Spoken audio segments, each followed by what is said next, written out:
Buenas noches compañeros, ¿cómo están? Bueno, en esta oportunidad vamos a proseguir haciendo lo que son los circuitos LRC, en este caso. Creo que en el video pasado hicimos un circuito, hicimos el transitorio de un circuito RC, pero en este caso es un LRC. Pero las condiciones de este circuito van a ser en régimen estable, ¿correcto? Esto no va a ser en régimen transitorio como lo hicimos en el circuito pasado, que había la necesidad de usar ecuaciones diferenciales.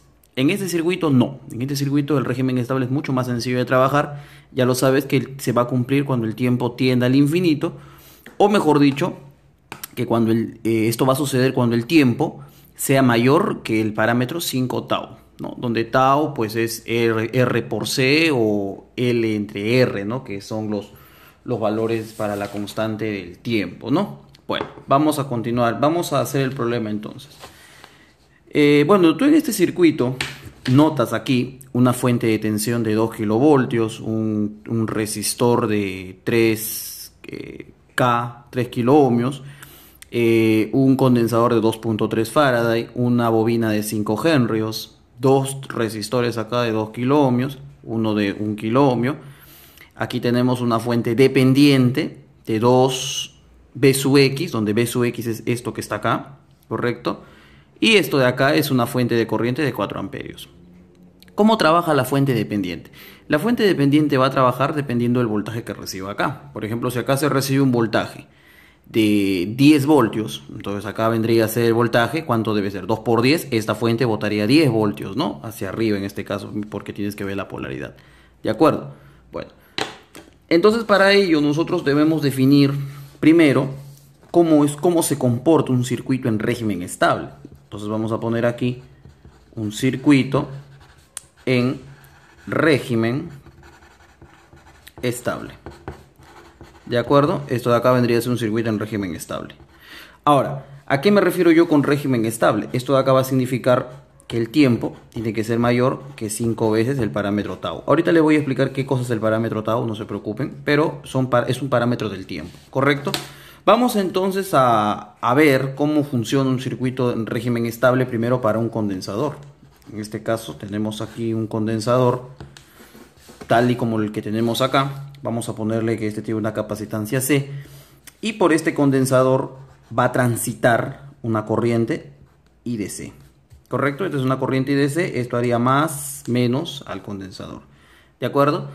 Entonces nosotros podemos, por medio de las ecuaciones diferenciales, podemos resolver un circuito RC. ¿De acuerdo? Ese circuito RC, la ecuación para un circuito en el cual hay un condensador, hay una resistencia y hay una fuente de voltaje, siempre va a ser V igual a R por I más, en este caso, 1 sobre C por el integral de 0 a T por el voltaje que hay, por la intensidad que hay dentro que pasa dentro del condensador, diferencial del tiempo, ¿no? Esto acá vendría a ser la ecuación integral, ¿no? Del voltaje que pasa por un circuito RC.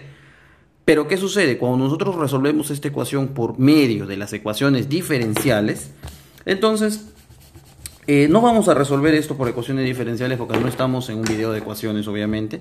Así que vamos a poner la respuesta. Cuando tú resuelvas este circuito, te va a quedar a ti que el voltaje, va a ser un voltaje inicial, el voltaje que hay dentro del condensador inicialmente, por E, y esto elevado a la menos T entre tau.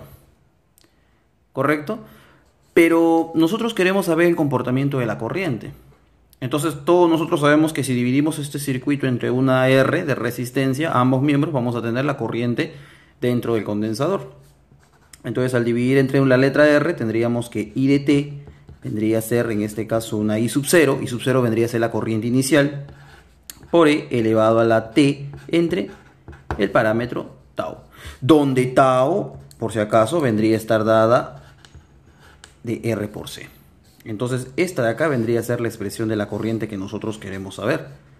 Entonces, ¿qué va a significar esto de acá? Bueno, esto de acá, cuando tú lo vayas o lo lleves a un gráfico, ¿no? En este caso vamos a hacer que nuestro gráfico sea T y que él sea el I de C de T, ¿no? Porque es el I de C de T.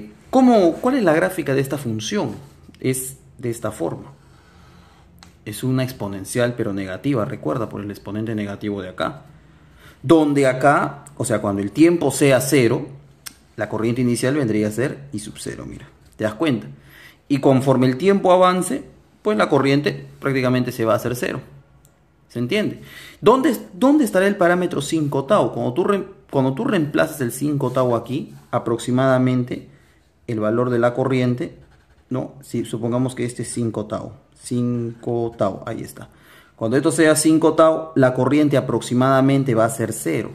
¿Se entiende? O sea, cuando esto sea 5 tau, esta corriente va a estar por acá, ¿no? Vamos a ponerle I sub 1 o I evaluado en 5 tau, pero esto ya va a ser aproximadamente 0. Entonces, como esta corriente ya va a ser aproximadamente 0, entonces se podría decir que para un tiempo mucho mayor que el 5 tau, ¿cómo va a ser el régimen? ¿Cómo va a ser digamos, la forma de la corriente? Va a ser estable, ¿no? Por eso es que se le dice régimen estable, porque la corriente va a ser 0. O sea, a lo que me refiero con estable es que la I del condensador va a ser 0. Y antes del 5 tau, ¿cómo será la corriente? Bueno, antes del 5 tau, la corriente es a lo que nosotros le vamos a denominar corriente transitoria o estado transitorio, ¿no? En el estado transitorio, ¿cómo será la corriente I de C? Debe ser distinta de 0, ¿no?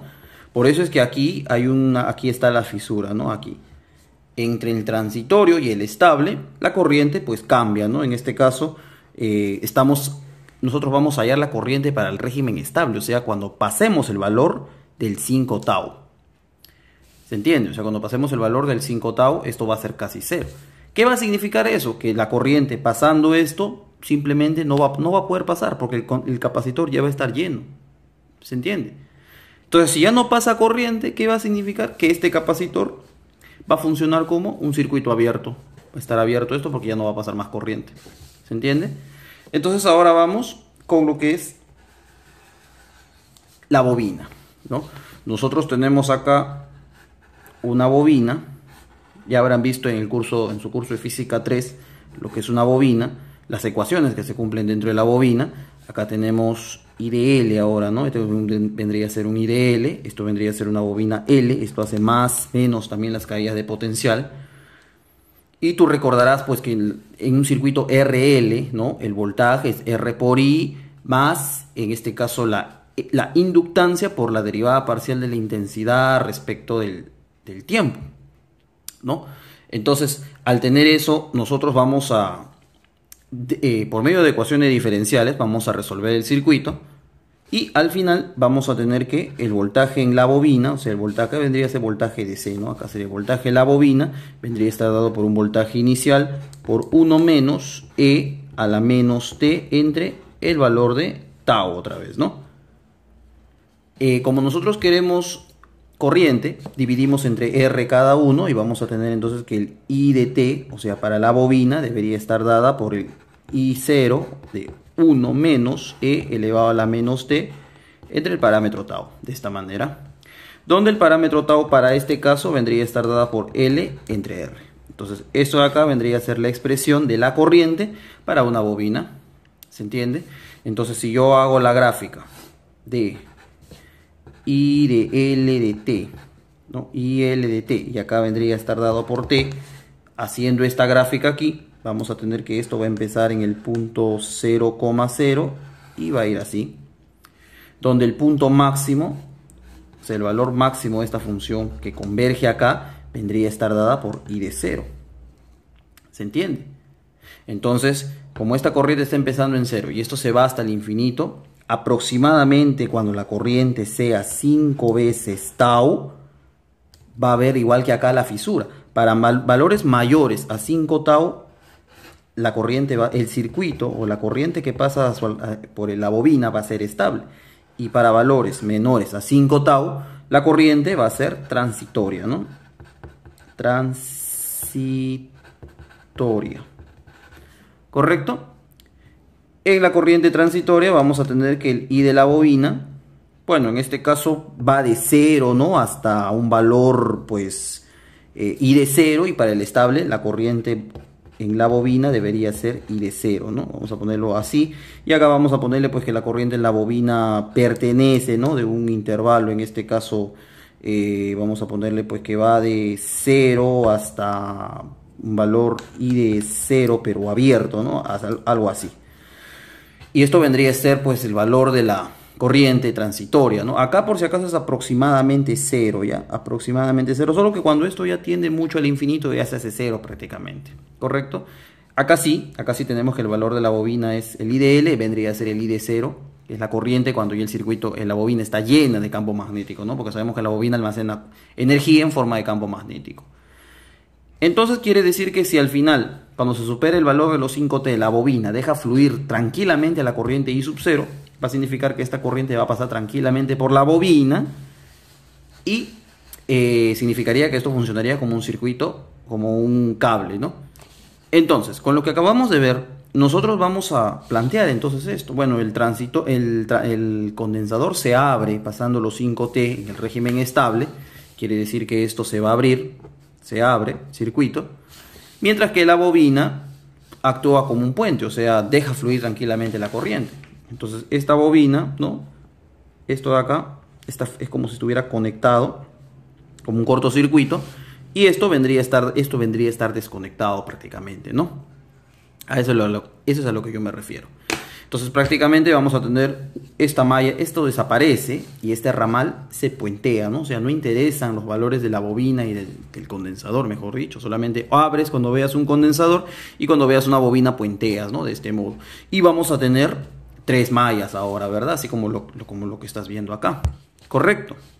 Entonces, ¿qué vamos a hacer ahora nosotros? Bueno, como esta parte del circuito ya no existe, vamos a tener ahora 3 mallas. En este caso tendríamos esta malla de acá, esta malla de acá y esta malla de acá. Pero ¿qué sucede? Nosotros no podemos calcular las corrientes que pasan por ley de Ohm debido a que está esta fuente y esta fuente de acá. Si tú intentas establecer el flujo de las corrientes dentro de este circuito, te vas a marear debido a estas dos cantidades que tenemos acá.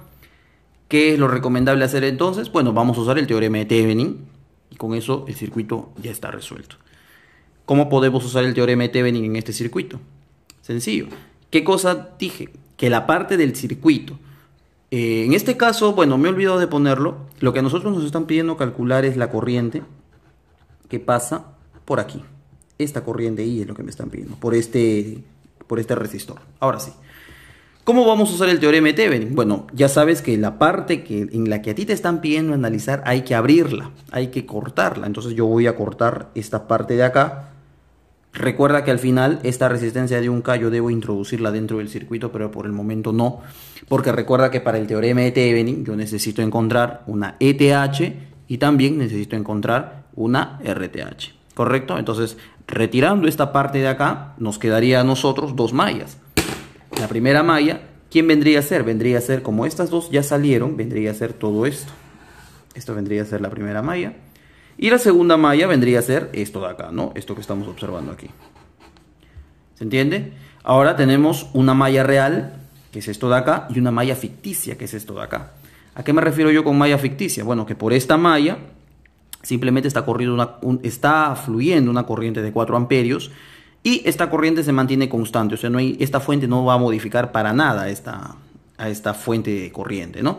Entonces, por lo tanto, por esta mallita va a circular 4 amperios de corriente, ¿correcto? Ahora, mientras que para esta malla nosotros tenemos que poner las ecuaciones que me permitan calcular la corriente, vamos a llamarle I de 1, ¿no? A la corriente que va por esta malla. Entonces nosotros vamos a calcular aquí el valor del ETH, vamos a poner aquí ETH, ¿no? Que es el valor del voltaje de Thevenin, ¿no?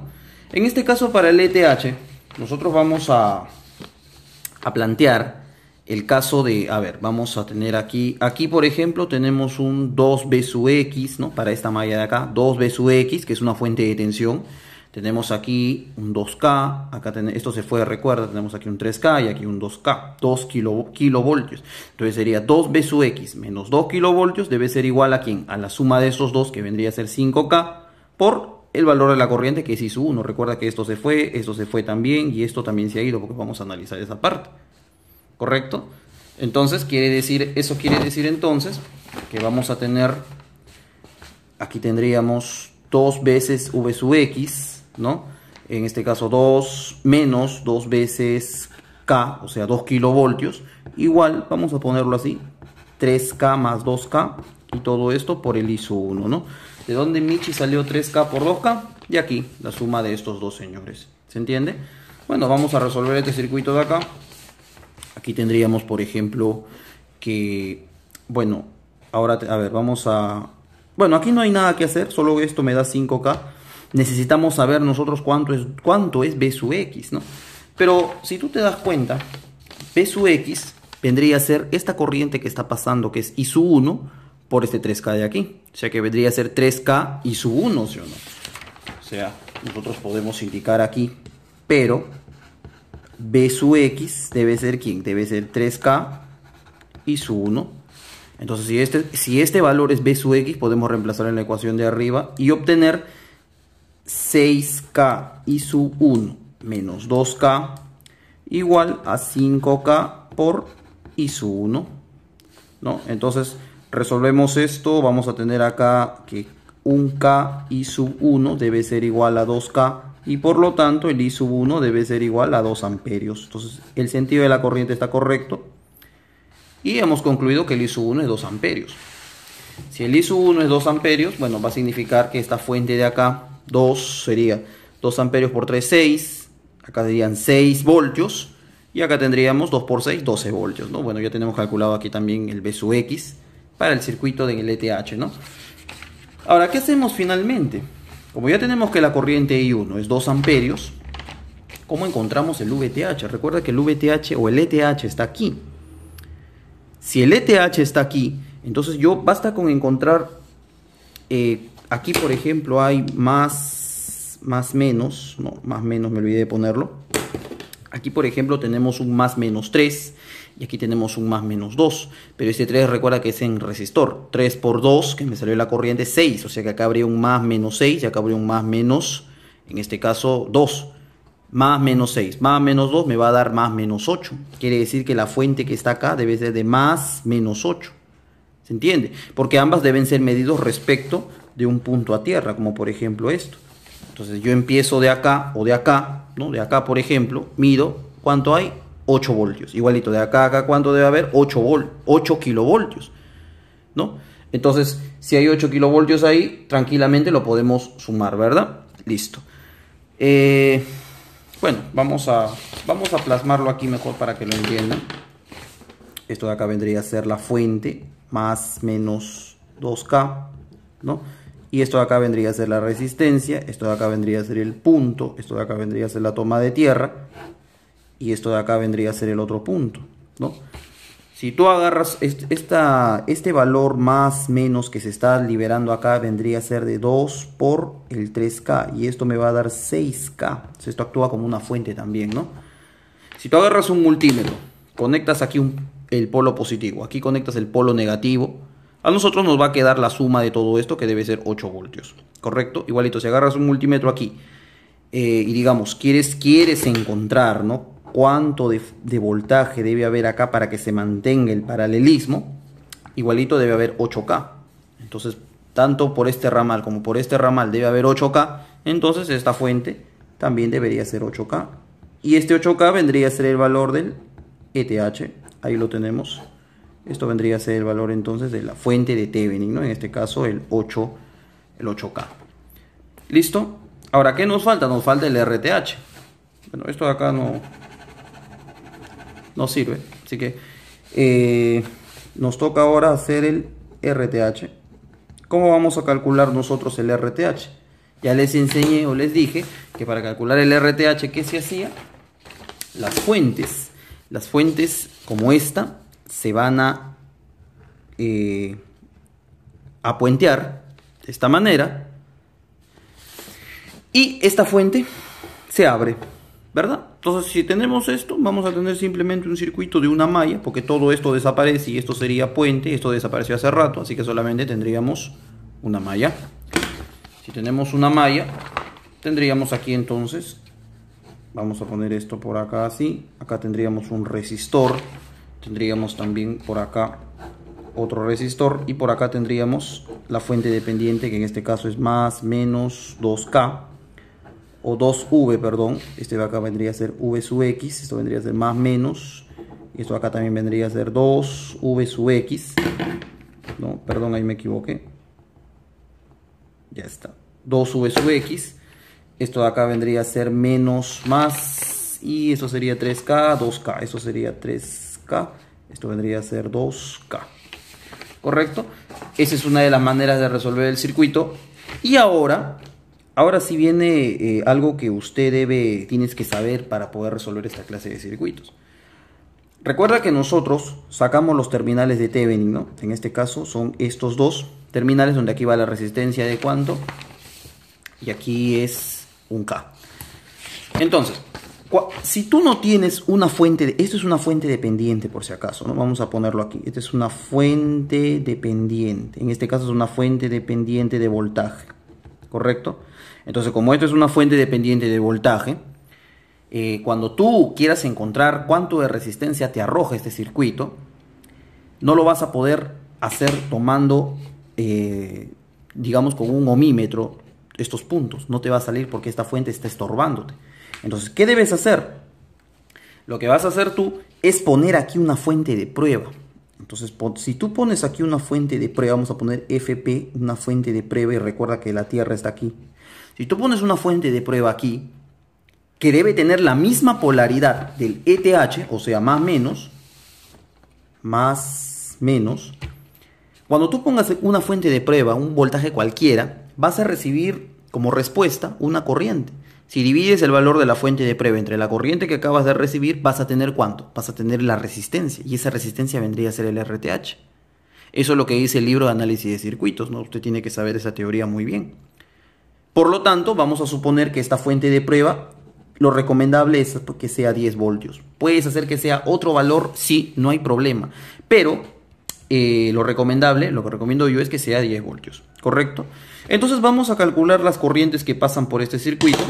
Tú te darás cuenta que ambos son independientes, o sea, este 10 voltios actúa para él y para él, pero no hay ninguna resistencia que esté común a ambos circuitos. Entonces podemos calcular esta corriente de acá y podemos calcular esta corriente de acá, ¿correcto? Esta vendría a ser el I de 1.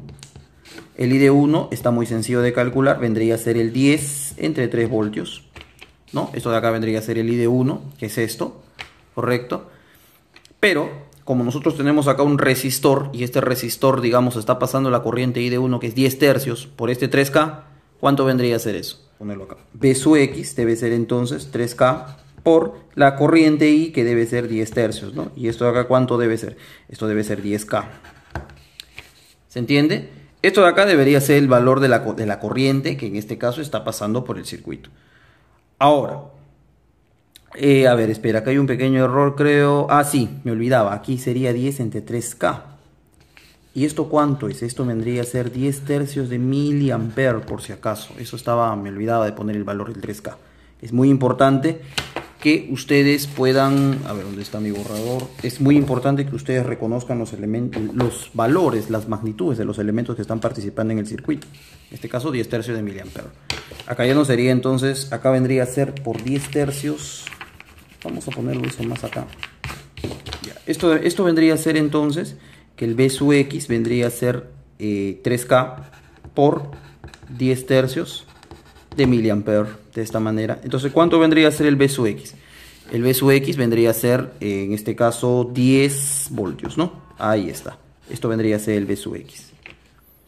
Entonces, para el siguiente circuito, ¿no? Para este circuito de acá, vamos a encontrar la corriente, ¿no? Que está circulando, y en este caso la corriente vendría a ser, vamos a ponerlo aquí al costadito, en este caso la corriente vendría a ser ¿cuánto? Vendría a ser 2V sub X menos 10, ¿no? Porque sabemos que la fuente de prueba es 10, y esto debe ser igual a 2K por la corriente, vamos a llamarle I de 2, que está pasando por ese circuito. Pero V sub X, ¿cuánto es? Es 10 voltios. Entonces, si V sub X es 10 voltios, entonces acá sería 2 por 10, vendría a ser 20 menos 10. Esto de acá vendría a ser que 10 voltios debe ser 2K por el I de 2. Por lo tanto, el I de 2 vendría a ser 5 miliamperes. Ahí lo tenemos. Entonces, quiere decir que esta I de 2, este señor, vendría a ser 5 MA. Y este I de 1 vendría a ser ¿cuánto? 10 tercios de miliamperios. O sea, este I de 1 vendría a ser 10 entre 3 miliamperios. Si tengo 5 miliamperios y por acá se van 10 tercios de miliamperios, ¿cuánto será la corriente que desvíe para acá? 5 menos 10 tercios, ¿sí o no? ¿Y cuánto es 5 menos 10 tercios? Eso sería, bueno, ¿no? Acá lo podemos operar, vendría a ser 5 menos 10 tercios, ¿no? Y esto vendría a ser 5 tercios. Quiere decir que para acá entran 5 tercios de miliamperes, ¿no? Para abajo en este caso. ¿Se entiende?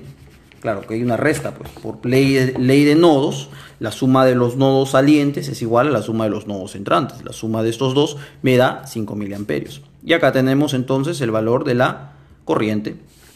Entonces, por lo tanto, ¿no? Vamos a... Este sello me estorba, pero vamos a poner aquí. Por lo tanto, si yo quiero encontrar el RTH, ¿qué es lo que vamos a hacer, señores? Sencillo, mira. Si yo quiero encontrar el valor del RTH, debo dividir el voltaje de la fuente de prueba. ¿Entre quién? Entre la intensidad que me está arrojando. O sea que debo dividir el 10 voltios entre ¿cuánto? Entre la intensidad. ¿Que cuánto era la intensidad? Era 5 tercios de miliampere. 5 tercios. ¿Y esto cuánto me va a dar? ¿Ah? Esto me va a dar 6K. Porque recuerda que esto está en miliamperes, ¿no? Cuando tú lo subas te va a dar 6K ohmios. Este señor entonces debe ser el valor de la resistencia de Thevenin, ¿no? Entonces, finalmente, ¿cómo vamos a hacer nosotros para poder encontrar el valor, en este caso, de lo que nos están pidiendo? Si yo quiero encontrar la intensidad de corriente que circula por este resistor de 1K, entonces yo voy a decir, ya, esa intensidad entonces debe ser el valor de la fuente de Thevenin entre, en este caso, la resistencia de Thevenin más el valor de la resistencia prima que yo acabo de retirar. Entonces esa intensidad vendría a estar dada por el valor de la fuente de Thevenin, que era 8K, entre el valor de la resistencia de Thevenin. ¿Cuánto es la resistencia de Thevenin? Acá lo calculamos, era 6K más el valor de la resistencia que nosotros hemos retirado. Esto debe ser 1K. Y entonces la intensidad, ¿cuánto debería ser? 8 sobre 7, ¿no? Y bueno, 8 sobre 7, vamos a dividirlo con la calculadora entonces. En este caso, 8 entre 7 me va a dar aproximadamente 1.14, ¿no? 1,14 amperios, ¿no? Este debe ser el valor entonces de la corriente. Ahora, lo que van a ver ahorita a continuación es un circuito que he hecho una simulación de este circuito en un programa para celular. Y ustedes van a ver que la corriente que arroja el valor del amperímetro es muy parecida. No es la misma, pero es muy parecida. Esto se debe a algunos elementos del circuito que poseen resistencia interna, entre otros parámetros, pero varía muy poco, varía en menos de 0.5 me parece. Menos de 0.1, perdón, que estoy hablando. ¿Correcto? O sea, es una diferencia muy pequeña. ¿Vale? Entonces, esto sería todo por hoy. Espero que hayan entendido cómo resolver un circuito LRC. Y para la próxima, de repente, hacemos lo que es teorema de Norton en otro circuito más grande. ¿Correcto? Muchas gracias.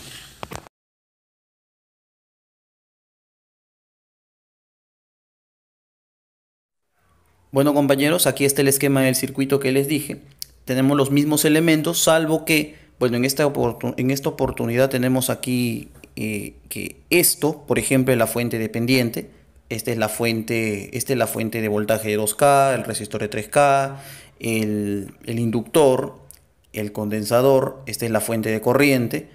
Estos son los resistores y esta es la fuente controlada, ¿no? En este caso, la fuente controlada, notamos que el polo positivo de la fuente controlada está conectado, en este caso, al negativo de la resistencia, porque recuerda cómo va la corriente. Solo que en este circuito no están usando el teorema de Thevenin. En este circuito el circuito está fluyendo por el mismo software de la computadora. El verdadero sentido de la corriente va de la fuente de 2K, ese orden sí, o sea, la corriente sale en ese sentido. Entonces quiere decir que la fuente para el 3K debe ser más menos, de izquierda a derecha. Por lo tanto, ese más que ves aquí lo estamos conectando al más del 3K y este menos que ves aquí lo estamos conectando a la parte negativa porque es más menos, recuerda. ¿Correcto? Hasta ahí creo que no hay dificultades, así que vamos a hacer correr el circuito. Y esta parte de acá vamos a hacerle un zoom. Por esta resistencia de un K, lo que está fluyendo es esa línea morada que ves arriba. Y esa línea morada que ves arriba te das cuenta que dice mínimo 941 miliamperes y máximo 941 miliamperes. Significa que es una corriente constante. ¿Correcto? Y si tenemos una corriente constante, a nosotros recuerda que nos había quedado 1.14 amperios. Ese margen de error, ¿no? O sea, a nosotros nos salió 1140 amperios y a este le ha quedado 941 amperios. Entonces, ¿dónde está esa diferencia de, creo que es menos de 100 miliamperios, una cantidad muy pequeña? Esa diferencia se encuentra dentro de los componentes resistivos del circuito. Dado que algunos son reales, pues la corriente a veces varía un poco, ¿no? El circuito nosotros lo analizamos de un modo ideal, por eso es que nos ha salido ese valor, pero un valor más exacto vendría a ser este 941 miliamperios. Claro que el margen de error no varía mucho, ni siquiera en 0,5 amperios, así que es aceptable, ¿correcto? Eso es lo que quería mostrarles. El programa se llama Every Circuit. Yo en este caso lo tengo en versión full, porque bueno, aquí podemos apreciar todos los componentes electrónicos. Carambas, perdón, esta barrita sale. Ahí está. Podemos apreciar todos los componentes electrónicos, desde transistores, puertas lógicas, displays, motores, switch, opanes, resistencia variables, ohmímetros, amperímetros y en general, ¿no? Resistencias, componentes eléctricos y electrónicos. Bueno, eso es lo que quería mostrarles, señores, así que muchas gracias por su atención y conmigo será en otra oportunidad.